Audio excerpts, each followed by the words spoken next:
예, 오늘 뉴스연구소에서 다루진 않았지만 어제 하루 종일 우리 사회를 깜짝 놀라게 한 강력 사건 소식 전하겠습니다.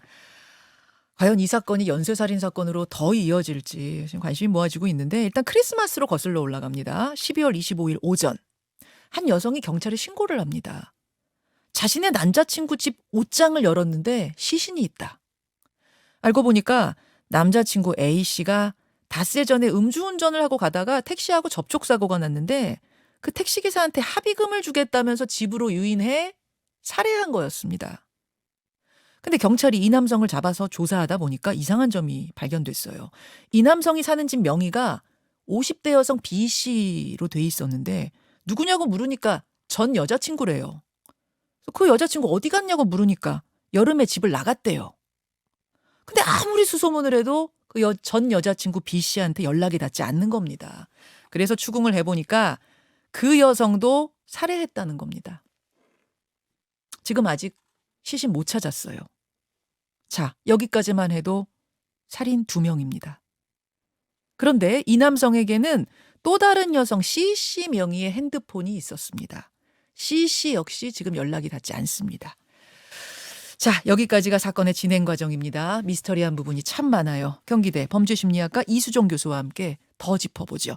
이 교수님 어서 오십시오. 네, 안녕하십니까. 처음에는 단일 사건인 줄 알았는데 이제는 끝이 어딘지 모르겠습니다. 네, 네. 일단 사건이 세상에 알려진 그 순서를 따라서 행적을 좀 짚어볼게요. 영상을 하나 보여드릴 텐데요. 영상을.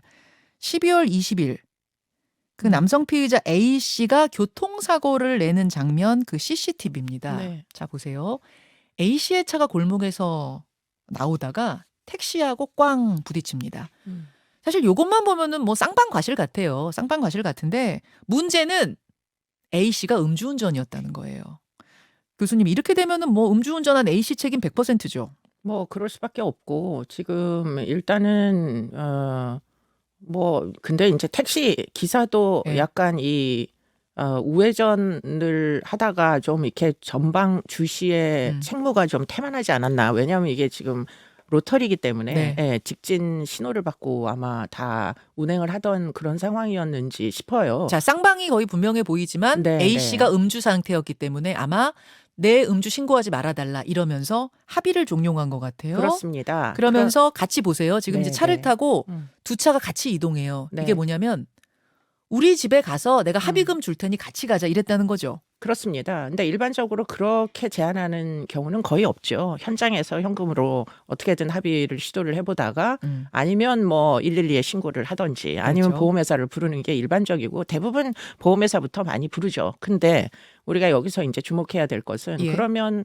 이 사고가 사실은 일상적으로 겨울에는 정말 많이 일어나는 사고거든요. 접촉사고. 대단한 잘못이라고 보기가 어려운데 네. 이 사고를 어떻게 해서든 저렇게 이제 해결을 하려고 집에까지 이제 이 택시 기사를 끌어들인 이유가 뭐냐 이 대목이 이제 설명이 안 되는 지점들이 있고요.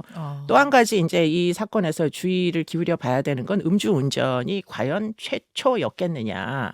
아마도 그 전에도 음주운전 전력이 있다면 그런 것들이 또 이런 이제 절박한 어떤 운전자의 문제 해결 시도를 설명하는 이유가 되지 않겠느냐 이런 추정은 얼마든지 해볼 수가 있죠. 그럼 지금 A씨 얘기는 A씨 진술은 진짜로 합의금 주려고 집에 데려간 거다. 근데 갑자기 예기치 않게 싸움이 나는 바람에 내가 죽였다. 이거거든요. 그거는 전혀 그렇게 보이지가 않는 게 네. 사실은 이 사람이 경제적으로 그렇게 지금 여유롭지가 않았고요. 그렇기 때문에 지금 그 합의금이 집에 현금이 놓여 있을 개연성 매우 희박합니다. 맞습니다. 더군다나 이제 신용에 문제가 있어가지고 아마 정상적으로는 뭐 계좌를 사용하지도 못했던 지경에 네. 놓여 있을 개연성이 높아서 카드론으로 살았대요. 네, 그러니까 결국은 그 카드론도 결국 본인의 카드가 아니었다는 게 지금 발견이 됐잖아요. 그러니까 결국에는 지금 이 사건이 만약에 경찰이 개입하게 되면 그 전에 있었던 전작이 전부 드러날 개연성이 높기 때문에 어떻게 해서든 이 사고를 은폐를 해야 되는데 그러기 위해서는 지금 운전자가 택시 기사가 너무 큰 장애물이 되니까 애당초에 집으로 뭐 유인할 때부터 이 택시 기사가 그 집에서는 나올 계획은 없었던 거죠. 살해할 생각을 가지고 들어간 그랬을 거 개연성이 굉장히 높습니다. 경찰에 네. 일단 가게 되면 이 A 씨는 큰일 나니까. 그렇습니다. 그리고는 뭐 말다툼을 해서 우발적으로 살해했다고 하는데 문제는 뭐 주먹질을 하는 이런 정도가 아니었고요. 결국 시신이 발견됐을 때 둔기가 있었다. 그 둔기가 제가 볼 때는 핵심으로 보입니다. 이 사건에서. 아, 준비가 돼 있었다. 근데 더 끔찍한 건요. 그 시신을 옷장에 넣어두고는 여자친구를 불러서 크리스마스 이브를 보낸 거예요. 이웃의 증언이 지금 나오고 있는데 항상 담배 연기가 매캐하니 올라왔는데 크리스마스 이브에는 장미향이 올라왔다는 겁니다. 이게 하도 특이해가지고 또렷이 지금 이웃이 기억을 하고 있더라고요.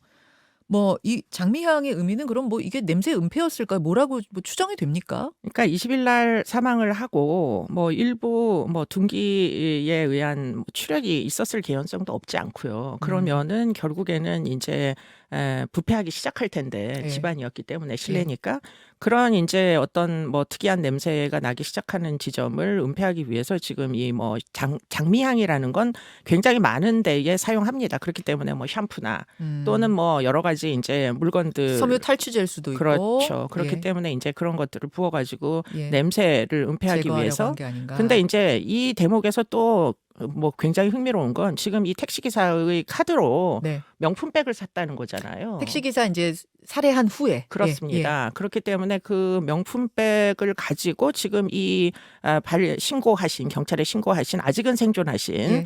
여자친구로 추정되는 근데 예. 정말 전형적인 뭐 어떤 신뢰관계에 의한 여자친구라고 보긴 좀 어려운 관계인 것 같고요. 아, 그래요? 네, 제가 알아본 바로는 그렇습니다. 아, 근데 현 여자친구 이렇게 나오던데 딱히 여자친구도 아닌 걸로 알고 계세요? 네, 여자친구의 정의가 뭔지 모르겠는데요. 여하튼간에 여자 사람 뭐 얘는 틀림이 없고 그래서 이제 집에 방문을 하게 됐는데 아마 예. 그 당시에는 잠깐 뭐 이런 관계가 있기는 있었던 것 같아요. 예.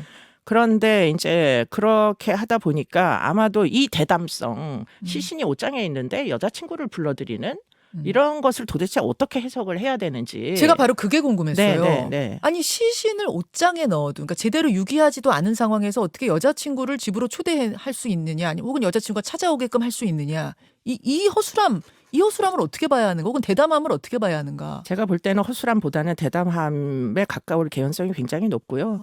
집주인 얘기를 안 할 수가 없는데 그 집주인은 또 어떻게 만나게 된 노래방이라고 추정되는데 기사가 났습니다. 그래서 노래방. 이제 거기서 만난 50대 여성을 따라 지금 그 집안에 들어가서 8월 달까지 또아리를 틀고 결국은 기생을 했던 사람이에요. 이 남자는.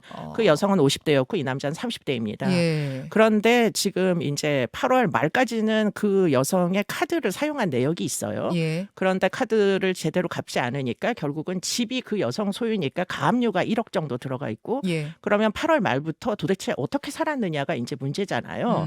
그러면은 이제 이 또 다른 여성을 만나기 전에 네. 그럼 그 사이에는 직장도 없는 사람이 집에서 뭐 기껏해야 이제 친구들을 만나서 술 정도를 마시는 그 정도의 외출밖에 없었던 사람이 무엇으로 생존했느냐가 지금 가장 크게 궁금증이 유발되는 부분이고 경찰도 그래서 이 남자가 현재 가지고 있는 타인의 물품이 많이 있답니다.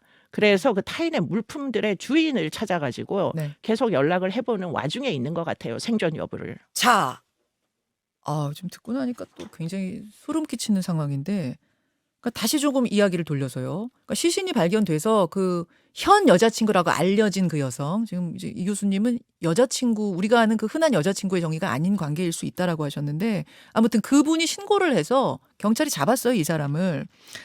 그래서 더 수사를 하던 중에 이 집의 명의자가 50대 여성 B 씨라는 걸 알고 어디 갔느냐 했더니 집 나갔다. 처음에 이렇게 얘기했는데 알고 보니까 살해하고 여름에 일찌감치 살해하고 그 근처에 공릉천변에 유기했다. 이렇게 얘기한 겁니다. 자백을 했습니다. 근데 지금 어제 하루 종일 찾았는데도 못 찾았어요, 이 시신을. 물론 뭐 가방에다 넣어서 유기를 했다 이렇게 얘기하고 있거든요. 예. 그렇기 때문에 가방이 결국에는 이제 8월 말에 태풍도 오고 예. 뭐 수해도 나고 그랬기 때문에 떠내려갔을 개연성도 있는데요. 어. 근데 곰곰이 생각을 해보면은 집안에 둔기가 있다는 것도 이해가 안 되고 그 둔기를 시신 옆에다가 그냥 뒀다는데 그것도 보통 둔기부터 흉기부터 뭐 어디다 갖다 버리든지. 아, 지금 이거는 택시기사 살해 사건 네, 말씀하시는 네, 거예요? 네. 그럼 그 둔기는 그 전에는 도대체 어디다가 썼는지도 저는 사실 궁금하고요. 거기서 도대체 증거물이 어디까지 나올지도 궁금증이 존재하고, 그렇다면 예컨대 그 전에도 이 만약에 동일한 방식으로 동일한 수법으로 여성을 살해했었다면, 그렇다면 8월 달에 있는 사건 이후에도 또 둔기를 사용한 적이 있는 거 아닌가. 만약에 그러면 뭐 지금 시신을 찾지 못해야 되는 거잖아요. 또 다른 사건에 대한 네. 어떤 은폐 시도를 한다면. 아. 그래서 지금 이게 지금 진술하는 게 어디까지 신빙성이 있는지 제가 잘 신뢰가 안 가고요. 지금 이 집주인 여성, 전 여친이라고 불리는 50대 여성을 살해한 것까지는 자백했지만 그 공릉천변이 시신 유기 장소가 아닐 가능성도 열어놔야 된다는 말씀이세요? 그렇죠. 전 개인적으로는 그렇게 근데 생각합니다. 이미 네. 자백했는데 시신을 발견한다고 해서 뭐가 달라져요? 발견을 해서 끝나는 사건, 그 사건으로 종결이 안 되는 무엇인가 궁금증, 설명 안 된 궁금증이 또 있을지도 모르겠다. 이런 생각을 아니 할 수가 없는 그런 지금 상황인 거죠. 시신을 발견하면 뭐가 거기서 또 다른 일단은 제가 뭐 알고 있는 유영철 사건이나 이런 것들을 보면 뭐 어떤 특정한 지역을 중심으로 매장을 한다거나 이렇기 때문에 지금 제가 이런 얘기를 뭐 확신이 있어서 하는 얘기가 아니고요. 네. 과거의 사건들, 유사한 사건들을 보면 연쇄살인 사건에서 사실은 그 전작들을 은폐하기 위해서 굉장히 많은 노력을 한다라는 일반론을 얘기를 하는 겁니다. 일반론이십니다. 이건 뭐 신중하게 말씀하시는 거지만 열어놓고 수사를 한다는 말씀이신 그렇습니다. 거예요? 수사를 너무 특정을 해서 협소하게 하면 이 사건의 본질을 알기가 어렵지 않겠느냐, 이런 말씀을 드리는 겁니다. 제가 이해했어요. 어제 그렇게 대대적으로 공릉천변 수색을 했는데 왜 그 여성의 시신이 발견되지 않았는가? 물론 오늘 더 수색을 해봐서 오늘 나오면 뭐 다행입니다만 오늘도 발견이 안 될 경우 이 남성이 다른 곳에 시신을 유기하고 지금 가짜 지역, 그러니까 헛곳을 얘기하고 있는 건 아니냐? 그럼 왜 그러냐? 이미 자백한 마당에. 그 실제 유기한 지역을 중심으로 다른 여죄, 다른 살인 사건, 다른 시신 유기가 있을 가능성도 있어서 은폐하는 게 아니겠느냐도 열어놓으란 말씀 이해했습니다. 네, 다른 사람의 물건을 찾으셔야 됩니다. 그 집안에 있는, 그 차량 안에 있는 혈흔이나 또는 신용카드 예. 또는 뭐 이 사람이 온라인을 많이 사용한 것 같아요. 예. 그러면 그 온라인상에서 이 사람과 서로 뭔가 만남이 추정되는 사람들을 모두 찾아내야 되는 게 아닌가, 그런 생각이 듭니다. 지금 제가 이제 알고 있기로는 그러니까 지금 현 여자친구로 알려진 그 여성, 그다음에 숨진 전 여친 50대 여자친구 말고 또 다른 CC, 또 다른 여성의 핸드폰 하나가 나온 것까지는 제가 알고 있거든요. 네. 그 여성도 연락이 닿지 않는다까지는 알고 있는데 그 여성을 찾으셔야 된다는 거죠.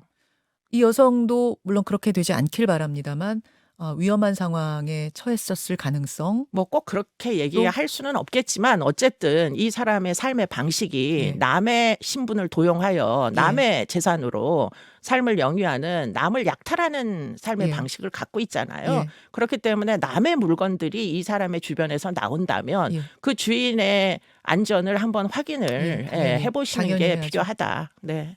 그 교수님이 알고 계시기로는 그 휴대폰 외에 또 다른 사람들의 물건이 그 집에 좀 있다는 정보를 들으셨어요? 그런 내용은 지금 초기에는 기사화로 나왔었는데 네네. 그 부분은 확인이 안 됐기 때문에 아하. 제가 지금 그렇다라고 얘기하기는 어렵습니다. 다만 지금 말씀하신 네. 지금 그 제3의 여성이 휴대폰을 놓고 갔다라는 건데 예. 이 휴대폰이 어떤 경위로 이 사람 손에 들어갔는지는 확인을 하셔야 된다는 거죠. 그렇죠. 네, 여죄 가능성 당연히 높게 보시고요. 네, 그렇습니다. 그렇고요. 그 신상 공개 이야기가 지금 나오고 있습니다. 일단 영장 실질 심사는 오늘 열리는데 신상 공개 여부도 검토한다까지는 얘기가 나왔어요. 어떻게 보세요? 아마 신상 공개를 하지 않을까 하는 기대를 해보는 연유는 지금 뭐 저희가 이제 서로 대화했던 이 내용들 때문입니다. 목격자가 틀림없이 있을 수도 있는 것이고 그렇기 때문에 만약에 얼굴이 알려지고 신분이 알려지면 이 사람은 제가 알기로는 징역을 그 전에 갔다 온 적이 없는 사람이에요. 바깥에서 이런 종류의 생활을 오랫동안 영위한 사람이다 보니까 지금 뭐 이 사람을 알고 있는 여성들도 있을 것이고 하니까 사진을 공개하는 것이 지금 여죄 추정 추적에는 현저히 도움이 되지 않을까 싶습니다. 다른 걸 다 떠나서 제보를 받기 위해서라도 네, 공개를 그렇습니다. 좀 빨리 네, 해야 된다 네, 말씀이시고요. 네, 네. 무슨 이런 얘기 나오면 이제 뭐 사이코패스, 소시오패스 이런 이야기들 많이 나오는데 혹시 이 범죄 패턴 보실 때 짐작하시는 부분이 있습니까? 상당히 뭐 사이코패스적인 성격이 있다고 보여요. 일단 기본적인 게 냉혈한이 특징인데 문제는 옷장 안에 시신을 넣어두고 여성을 초청한다는 게 말이 안 되는 말이 안 거고, 되죠. 예, 그렇기 때문에 이제 자질적으로 보면 해당 사항이 있어 보이는데 사이코패스 체크리스트에서 점수가 많이 나오지는 않을 것 같은 게 이 사람이 놀랍게도 이 전과가 많지가 않아요. 나이가 어려서이기도 하나 예. 여하튼 집 안에서 벌어지는 일들은 사실 검거하기가 무지하게 어렵거든요. 그렇죠. 그러다 보니까 전과가 많지 않아서 점수가 그렇게 25점이 넘어가는 그 정도로 높은 점수가 나올 것 같지는 않다. 그런 이제 판단입니다. 네.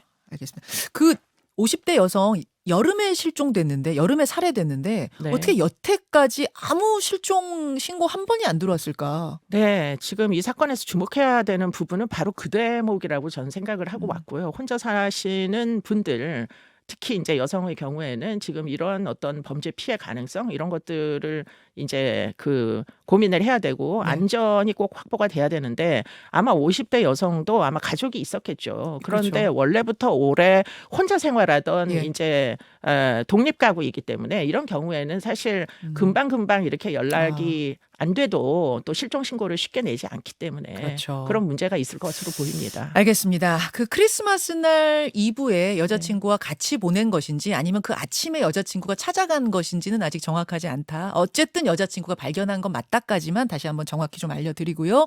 이수정 교수님 고맙습니다. 고맙습니다.